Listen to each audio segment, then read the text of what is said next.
పిల్లలు వేరే వాళ్ళ మాట వినడము, వేరే వాళ్ళకి అట్రాక్ట్ అవ్వడం కూడా జరుగుతూ ఉంటాయి కదా. సో అలా కాకుండా ఉండాలంటే పేరెంట్స్ కానీ పిల్లలు కూడా ఏదైనా జరిగితే పేరెంట్స్ చెప్పడానికి భయపడుతూ ఉన్నారు. అవునవును. ఎందుకంటే మెయిన్ సూసైడల్ టెండెన్సీస్, డిప్రెషన్ కొత్త వర్డ్. పిల్లలకి అసలు డిప్రెషన్ ఎందుకు రావాలి? అసలు నాకు చిన్న పిల్లలు 10th క్లాస్ పిల్లలు అంటే ఇలా కోసేసుకుంటున్నారు. నా దగ్గరకు ఒక ఆవిడ వచ్చింది, మా అమ్మాయి రూమ్ లో వెళ్ళి ఇలా మొత్తం కోసేసుకుంటుందండి చేతులు తిడితే. అంటే ఎందుకు? మీరు చేసింది అది. అతి గారాబం చేసి పిల్లలకి చెప్తాం, పిల్లల ముందు మాట్లాడతాం వాళ్ళ పిల్లోడు ఇలాగా చేస్తున్నాడంట, మేడ మీద నుంచి దూకేస్తున్నాడంట, లేకపోతే ఇలా చేస్తున్నాడంట, అట్లా చేస్తున్నాడంట, ఇవన్నీ చెప్తే పిల్లలకి అవి మనం నేర్పించడం. అండ్ ఆ సోషల్ మీడియా గురించి చెప్పాను కదా, ఈ న్యూస్ చూపించడము. నేను మార్నింగ్ న్యూస్ పెట్టాలంటే భయపడతా పిల్లల ముందు, ఎందుకంటే అందులో 10th క్లాస్ పిల్లోడు సూసైడ్ చేసుకున్నాడు, 8th క్లాస్ పిల్లోడు మేడ మీద నుంచి దూకేశాడు, లేకపోతే ఇంట్లోంచి పారిపోయాడు, ఇవన్నీ చూస్తే పిల్లలకు ఓహో ఇవంతా యాక్సెప్టబుల్ బిహేవియర్ అనిపిస్తూ ఉంటుంది. సో మాక్సిమం న్యూస్, అట్లాంటి న్యూస్ పిల్లల వరకు రానివ్వకుండా మనము మాక్సిమం పిల్లల్ని కష్టపడి ఎలా బయటకు రావాలి, ఒక డిసిప్లిన్ వాళ్ళకి అలవాటు చేస్తూ ఉంటే మనం అట్లీస్ట్ కొంచెంలో కొంచెమన్నా మనం మార్పు తేగలుగుతాం. కరెక్ట్. అండ్ స్కూల్స్ లో కూడా టీచర్స్ కూడా ఇవన్నీ సబ్జెక్ట్స్ తో పాటు ఇట్లాంటి పర్సనాలిటీ డెవలప్మెంట్ రిలేటెడ్ టాపిక్స్ వాళ్ళు మాట్లాడాలి పిల్లలతో. ఎంతసేపు పిల్లలు బాగా చేయలేదు పేరెంట్స్ మీటింగ్ చేయడం కాదు, సబ్జెక్ట్స్ కి కాకుండా మిగతా ఫ్రీ టైంలో పిల్లల్ని ఇట్లా మోటివేట్ చేయడం, అవి చేస్తూ ఉంటే ఖచ్చితంగా పెట్టాలంటారు. అంతే ఉండాలమ్మా ఇవన్నీ. అంటే మీరు వెళ్తూ ఉంటారా మేడం అవేర్నెస్ కోసం? అంటే స్కూల్స్లో కానీ వాళ్ళు కానీ అవేర్నెస్ తేవాలంటే అంటే మెయిన్ స్కూల్ మేనేజ్మెంట్ ఎటువంటి పర్టికులర్స్ వాళ్ళు పాటించాలి? స్కూల్ మేనేజ్మెంట్ కూడా పిల్లలకి ఏంటంటే, ఈ మధ్య పిల్లల్ని ఇంతకుముందు మనం కొట్టేసేవాళ్ళు సరిగా మార్క్స్ రాకపోయినా, సోషల్ మీడియాలో ఇప్పుడు పిల్లల్ని కొట్టలేము, తిట్టలేము. టీచర్ కి ఇచ్చే ఫ్రీడమ్ టీచర్ కి ఇవ్వాలి. అవునండి. టీచర్ కొంచెం స్ట్రిక్ట్ గా, టీచర్ అంటే గురువు కొంచెం స్ట్రిక్ట్ గానే ఉండాలి. టీచర్ కూడా ఫ్రెండ్ అయిపోయి, అమ్మ కూడా ఫ్రెండ్ అయిపోయి, నాన్న కూడా ఫ్రెండ్ అయిపోతే ఏముంటది, ఫ్రెండ్స్ కూడా ఫ్రెండ్సే, ఎక్కడ భయం లేదు పిల్లలకి. కాబట్టి టీచర్ కి ఆ ఫ్రీడమ్ ఇవ్వాలి. పిల్లలకి ఒక దెబ్బ వేసినా ఇట్స్ ఓకే అనేలాగా మనం కూడా చూసి చూడనట్టు వదిలేయాలి తప్పిస్తే అదేదో పెద్ద తప్పులాగా టీచర్ని పట్టుకెళ్ళి పోలీస్ స్టేషన్ లో పెట్టేయడం కాదు. మీరు అన్నట్టుగా అంటే మేము మా పేరెంట్స్ ఇలా పెంచలేదు, సో మా పిల్లల్ని అలా పెరగొద్దు అని వాళ్ళు అడిగిందల్లా ఇవ్వడం కూడా ఒకటి పెద్ద వాళ్ళకి నో చెప్పలేకపోతున్నాం కదా. అది కరెక్ట్ అంటారా? నో, ఒక్క దగ్గర నో చెప్పాలి పిల్లలకి. నువ్వు కష్టపడితేనే ఈ వస్తువు నీకు వస్తుంది, సో నువ్వు ఇది అడిగితే నేను ఇవ్వలేను అన్న ఇది వాళ్ళకి చెప్పాలి. ఒక్కొక్క దగ్గర నో చెప్పడం, వాళ్ళని యాక్సెప్ట్ చేయించడం కూడా అది మన ఉద్యోగం, మన పని. మెయిన్ గా పేరెంట్స్ అంటే అడిగిందల్లా కాకుండా పిల్లలకి అతిగా రవం ఇచ్చేస్తాం. అయ్యో అడిగాడు జాలి మనకి, అయ్యో బాబాయ్ నా పిల్లోడు అడిగింది నేను ఇవ్వలేను. కొంతమంది ఒకటి అడిగితే 10 తెచ్చి పెడతారు. 10 అవసరం లేదు, పిల్లోడు ఒకటి అడిగితే అసలు ఇవ్వకండి. సంవత్సరంలో 4 సార్లు అడిగితే 2 సార్లు ఇవ్వండి, 2 సార్లు ఇవ్వక్కర్లేదు. అది రావాలి అంటే దానికి కాస్త ఎఫర్ట్ అవసరం, కష్టపడాలి అని చెప్పాలి ఆ పిల్లలకి. అలాగే చిన్న చిన్న వాటికి కూడా మీరు అన్నట్టుగా ఇందాక చిన్న చిన్న విషయాలకి అన్నిటికీ అన్నీ కూడా ఉన్నా కూడా ఎవరో ఏదో అన్నారని, ఎవరో ఏదో ఒక నెగిటివ్ కామెంట్ చేశారని సూసైడ్ చేసుకున్న వాళ్ళు కూడా అన్నాను. అలా కాకుండా మనం స్ట్రాంగ్గా ఉండాలంటే, ఒక లేడీ కానీ స్ట్రాంగ్గా ఉండాలంటే ఫస్ట్ ఆఫ్ ఆల్ మనం ఎలాంటి మైండ్ సెట్తో ఉండాలి, ఏం ఇన్స్పిరేషన్గా మనం తీసుకోవాలి? మా నాన్నగారు ఏం చేసేవాళ్ళు అంటే, మేము చిన్నప్పుడు నన్ను మా సిస్టర్ని అటు ఇటు కూర్చోబెట్టి రామాయణం రోజు చెప్పేవాళ్ళు. రామాయణం కంప్లీట్ అవ్వగానే భారతం చెప్పేవాళ్ళు, అది కంప్లీట్ అవ్వగానే వేమన శతకం. ఇవన్నీ మాకు నేర్పిస్తే ఈ రామాయణంలో కానీ, భారతంలో కానీ, భాగవతంలో కానీ, ఈ మోరల్ స్టోరీస్లో కానీ, ఇవన్నిట్లో మనం ఏం నేర్చుకున్నాము?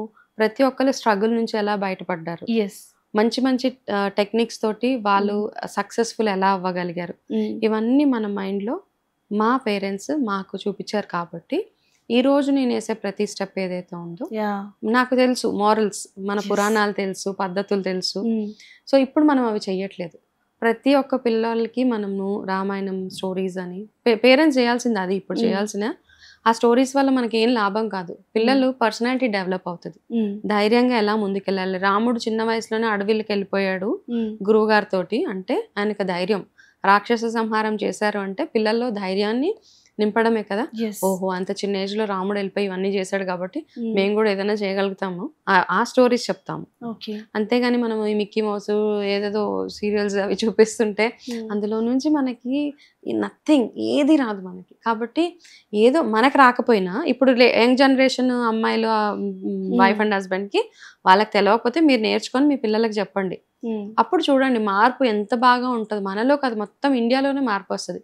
రోజుకొక స్టోరీ ఫ్రమ్ రామాయణము, మహాభారతము, ఒక రాక్షస సంహారం ఎలా జరిగింది, కృష్ణుడు ఎలాగ సంహరించాడు, రాముడు ఎలాగ సంహరించాడు, వాళ్ళు ఏమేం టెక్నిక్స్ యూజ్ చేశారు, ఎంత స్మార్ట్గా, అందులో ఏంటి కోఆర్డినేషన్ చూపిస్తారు. వానర సైన్యం అందరు కలిసి ఒక రాక్షస సంహారం చేయగలిగారంటే అందరు కలిసికట్టుగా ఉంటే యూనిటీ ఏం చేయగలరు. సో ఇవన్నీ మనము ఈ స్టోరీస్ నుంచి నేర్చుకునేవి కాబట్టి ప్రతి ఒక్కరు వితౌట్ ఫెయిల్ ఐ థింక్ స్కూల్స్లో కానీ ఇళ్లల్లో కానీ పిల్లలకి ఆ స్టోరీస్ చెప్పడం చాలా చాలా అవసరం ఇప్పుడు పర్సనాలిటీ డెవలప్మెంట్కి. కరెక్ట్గా చెప్పారు. అంటే ఈ జనరేషన్లో మస్ట్ అండ్ షుడ్ అవి అంటే ఈవెన్ స్కూల్స్లలో కూడా ఇవి మనం ప్రొవైడ్ చేస్తే పిల్లలకి చెప్పగలిగితే వాళ్ళు అక్కడ నేర్చుకుంటారు. వాళ్ళే వచ్చి పేరెంట్స్ అమ్మ మాకు ఇవాళ రామాయణం చెప్పారు, ఇవాళ మహాభారత గురించి ఇలా చెప్పారంటే పేరెంట్స్ కూడా ఇన్స్పైర్. అన్ని స్కూల్స్లో మనము అవి ఇంట్రడ్యూస్ చేసి దానివల్ల మీ పర్సనల్ లైఫ్లో ఇట్లాంటి సిచ్యువేషన్ వస్తే మీరు ఎలా హ్యాండిల్ చేస్తారని పిల్లల్ని అడుగుతుంటే అవే పర్సనాలిటీ డెవలప్మెంట్ కదా వాళ్ళకి, అదే ధైర్యం ఇస్తుంది పిల్లలకి. సూపర్. అలాగే మ్యామ్ మీరు ఎంతమంది సిస్టర్స్? నేను మా అక్క ఇద్దరు. మీరు చిన్న? నేను చిన్న. ఇద్దరు లేడీస్. ఎలా ఉంటారు మీ బాండింగ్? బాగుంటది. మా అక్క అంటే ఆల్మోస్ట్ ఒక మదర్ ఫిగర్ నాకు. అక్క నిజంగా అమ్మ తర్వాత అమ్మ. ప్రతి విషయంలో నాకు క్యాన్సర్ వచ్చినప్పుడు నా పిల్లల రెస్పాన్సిబిలిటీ మొత్తం తనే చూసుకుంది. మా అక్క మా బావగారు ఏంటి వాళ్ళు బ్యూటిఫుల్ గా అన్నమాట. నాకు అసలు ఏ మాత్రం టెన్షన్ ఇవ్వకుండా నువ్వు నీ ట్రీట్మెంట్ చేయించుకొని పిల్లల్ని మేము చూస్తాము అని మా అక్క మా మదర్ ఏంటి మా ఫాదర్ బాగా చూసుకున్నారు. అలాగే ఎక్కడికైనా వెళ్తూ ఉంటారా మీ ఇద్దరు కలిసి? అంటే షాపింగ్స్ కానీ అవి? షాపింగ్ ఏంటి మేము ఏదైనా హాలిడేస్ ట్రిప్స్ ఓవర్సీస్ వెళ్దా అన్న అందరం కలిసి వెళ్తాము. మా అక్క ఇప్పుడు మా మదర్ లేరు యాక్చువల్గా, మా మదర్ రన్ చేసే స్కూల్ మా అక్క చూసుకుంటారు. హైదరాబాద్ ఇక్కడైనా? ఇక్కడ ఇదే కాలనీలో మా అక్క స్కూల్ రన్ చేస్తారు. నేను ఆ లైన్ కంప్లీట్లీ డిఫరెంట్ కదా. అలాగే హాలిడేస్ వచ్చాయి కదా, మీకు ఫేవరెట్ హాలిడే ట్రిప్ ఎక్కడ స్పాట్? మేము హాలిడేస్ అంటే ఇప్పుడు పిల్లల ప్రెషర్ ఎక్కువైపోయింది. ఏమవుతుందంటే నేను ఏం చేస్తానంటే ఇయర్లీ మేము తిరుపతి షిరిడి వెళ్తూ ఉంటాం ప్రతి సంవత్సరము. అది కాకుండా నేనేంటంటే నా బర్త్డే ఎప్పుడు వచ్చినా ఇక్కడ నుంచి ఏదైనా ఒక పుణ్యక్షేత్రం అంటే లైక్ కాశీ గానీ ఏదైనా జ్యోతిర్లింగ దర్శనం కొన్ని రోజుల నుంచి కొన్ని ఇయర్స్ నుంచి అది కంటిన్యూ చేస్తాను. పిల్లలకి అవన్నీ ఎక్కువ కాబట్టి పిల్లల కోసం అని ఇండియా లేకపోతే అవుట్ ఆఫ్ కంట్రీ అలా ఒక 1 వీక్ 10 days వెళ్ళి వస్తూ ఉంటాం అనమాట ఎవ్రీ ఇయర్. మీరు పూజలు కూడా ఎక్కువ చేస్తూ ఉంటారు అనుకుంటా? బాగా ఎక్కువ. అంటే ఎందుకు రాగానే మనకి మొత్తం సాయిబాబా ఎదురుగా పెట్టి నేను బాగా సాయిబాబా డివోటీని, చాలా సాయిబాబా డివోటీ. వెళ్తుంటారు షిరిడి రెగ్యులర్ గా వెళ్తానమ్మా. షిరిడి తిరుపతి రెగ్యులర్ గా వెళ్తాము. మా ఇంట్లో పూజలు ఎక్కువే. పూజలు అంటే మేము ఏదో చాదస్తంగా పూజలు కాదు, మన పద్ధతులు ఏవైతే ఉన్నాయో ఉగాది గాని శ్రీరామనవమి వచ్చినా సంక్రాంతి వచ్చినా దసరా వచ్చినా మన పద్ధతుల ప్రకారం ఏమేం చేయాలో పూజలు అవన్నీ మా పిల్లలకి అలవాటు చేసుకోవాలి. మన ముందుకు ఎవరు తీసుకెళ్తారు మన సాంప్రదాయాల్ని?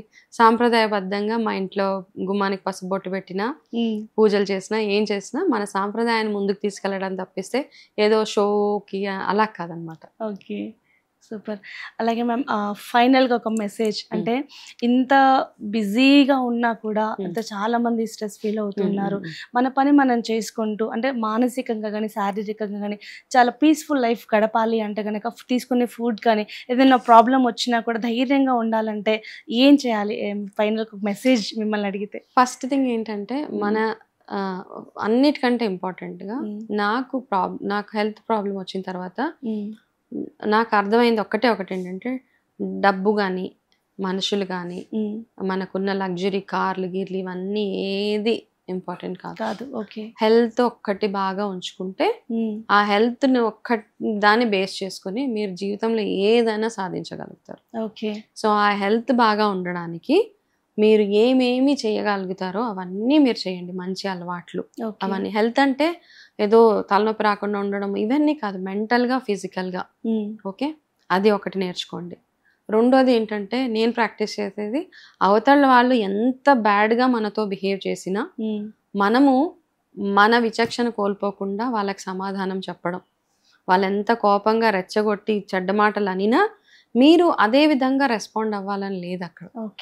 మీకు అంటూ ఒక క్వాలిటీ ఉంటుంది కదా, మీ విచక్షణ వదులుకోకుండా వాళ్ళకి సమాధానం చెప్పినప్పుడు మీ స్ట్రెస్ మీ మైండ్ ఎప్పుడు హ్యాపీగా ఉంటాయి అన్నమాట. ఒక చిన్న ఇన్సిడెంట్ ఈ మధ్య కాలంలోనే నేను మా చిన్న బాబుని స్కూల్ నుంచి తీసుకురావడానికి వెళ్తే వస్తున్నప్పుడు ఏమైందంటే ఒక సికింద్రాబాద్ దగ్గర బాగా అప్పుడు ఆ మధ్యలో ఏదో ఒక రోడ్ వర్క్ అవుతూ ఒక 1 year చాలా తవ్వేశారు. అవునండి. ఒక చిన్న లేన్ లా ఉంది. ఆ లేన్ లోంచి ఇలా పక్కకి వెళ్తున్నాను.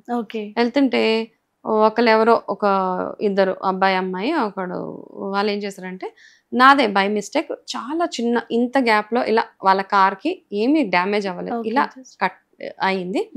అవగానే నేను సారీ కార్లో ఉంచే కదా సారీ చెప్పి పక్కకు రాగానే ఆ డ్రైవింగ్ చేసే అతను నా ముందుకు కార్ ఆపాడు.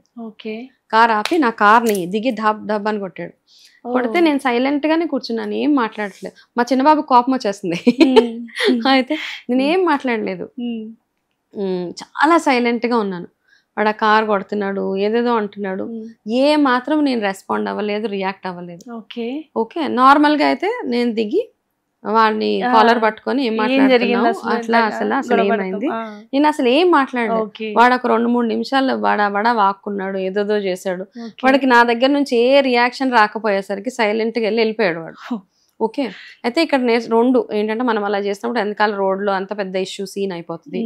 2 వాడికి ఏం అర్థం కావట్లేదు, ఏంటి ఇంత చేసినా ఈమె రియాక్ట్ అవ్వట్లేదు. మా చిన్న బాబు అన్నాడు, మమ్మీ నాకు ఎంత కోపం వచ్చింది, నువ్వు ఎందుకు దిగి ఏమనలేదు. నేను అంటే ఏమవుతుంది చెప్పు, నా మూడ్ కూడా అప్సెట్ అయిపోతుంది. ఓకే వాడు మూర్ఖంగా బిహేవ్ చేస్తున్నాడు, మనం సారీ చెప్పేసాము. వాడు పిచ్చోడ్లాగా బిహేవ్ చేస్తున్నాడు, దానికి తగ్గట్టు మనం ఎందుకు బిహేవ్ చేయాలి అంటే వాడు కూడా కన్విన్స్ అయ్యాడు, ఓకే మమ్మీ. సో అలాగా మన విచక్షణ కోల్పోకుండా మనము మన మెంటల్ గా ఎంత బ్యాలెన్స్డ్ గా ఉండి లైఫ్ ని బ్యాలెన్స్ చేసుకోవడం, వర్క్ కానీ ఇంట్లో కానీ. మాటికి టెంపర్ లూజ్ అయిపోతూ ఉంటారు చాలా మంది. సో ఆ టెంపర్ లూజ్ అవ్వకుండా ఉండే టెక్నిక్ కూడా మన చేతిలోనే ఉంది అంతే. సో అప్పుడు ఆ టెంపర్ లూజ్ అవుతున్నాం అన్న టైంలో కాస్త బ్రేక్ తీసుకొని మీకు ఇష్టమైన పనిలోకి ఇన్వాల్వ్ అయిపోండి, సరిపోతుంది. హెల్త్ మాత్రం సూపర్ గా ఉంచుకోండి. నెల రాగానే కొంతమంది 10-11 వేలు మందులకు పెడతారు. అబ్బా చూడగానే నా ₹1,00,000 శాలరీలో 10% హెల్త్ కి వెళ్ళిపోతుంది. అలా లేకుండా ఆ సేవింగ్ చేసుకుంటే సరిపోతుంది. Super ma'am. అంటే ఎంత కష్టం వచ్చినా ఒక పాజిటివ్నెస్ అనేది మనలో ఉంటే ఏదైనా సరే మనకి ఇది అయిపోతుంది. అంటే కష్టంలో పాజిటివ్నెస్ కంటే కూడా ఆ కష్టం మనకి ఒక లెసన్ నేర్పిస్తుంది జీవితంలో. మన జీవితంలో జరిగే ప్రతి ఒక్క బ్యాడ్ ఇన్సిడెంట్ మనకి ఏదో ఒక లెసన్ నేర్పిస్తుంది. అందులోంచి మనము మంచి మాత్రమే తీసుకోవాలి, చెడును వదిలేయాలి అంతే. దాని తర్వాత దేవుడి అంతే, భగవంతుడి మీద వారం అంతే. Thank you so much. Welcome. It was nice talking to you. Same here చాలా ఎలాబరేట్ గా మాట్లాడారు. So happy. అంటే చాలా పాజిటివ్నెస్, అంటే నిజంగానే ఫస్ట్ నుంచి మీకు ఒక 10 సార్లు వాడుంటాను ఈ వర్డ్ నేను. అంటే చాలా చక్కగా, అంటే ఎంత ప్రాబ్లం ఫేస్ చేసినా కూడా మనలోనే ఉంది, అంత ఏది చేసుకున్నా మనలోనే ఉంది. ఎలా ఉండాలి ఈ జనరేషన్, అలా ఎలా రిలేషన్స్ అనేది ఎలా బిల్డ్ చేసుకోవాలో మాకు తెలియజేశారు. Thank you so much. Welcome అమ్మా.